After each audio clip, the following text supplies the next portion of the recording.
And we're joined by Brian Beach, the Infrastructure Delivery Department. You are really delivering this year, I understand.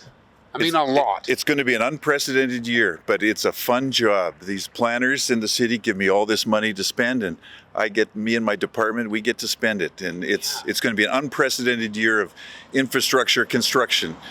Would it be, in fact, the biggest year ever in terms of the number of 133 jobs being taken on? As far as I know, it's definitely, I've been with the city 10 years, and it's definitely the biggest year that we've ever had. The city's been so progressive and council to open up the reserves and start spending more money, delivering the things they promised, of course, as well, catching up with development.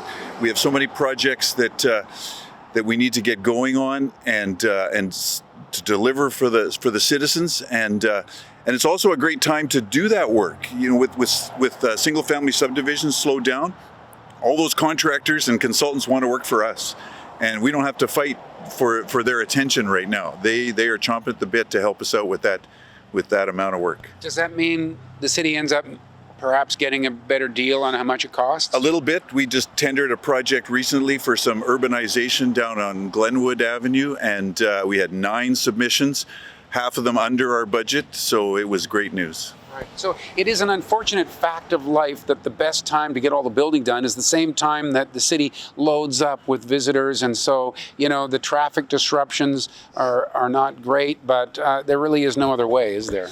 No, there isn't. Not to do it cost effectively. We ask the contractors, we're in a very collaborative method of delivering projects these days. We get input from the contractors even before we finalize the price, asking them, if you could do it quicker, would it cost a little more but be less pain?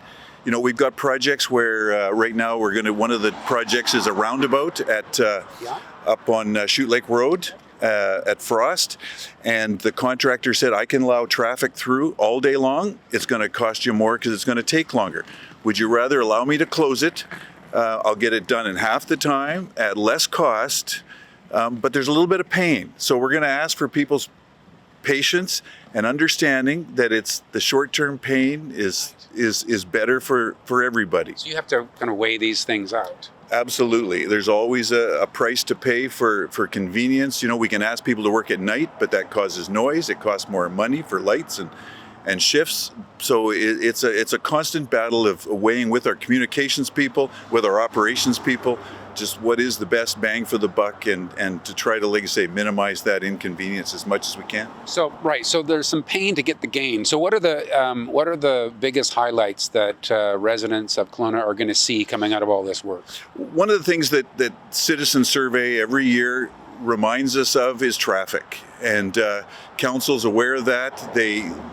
We're finally going to build some new roads. It's been a long time since I built a new road in Kelowna.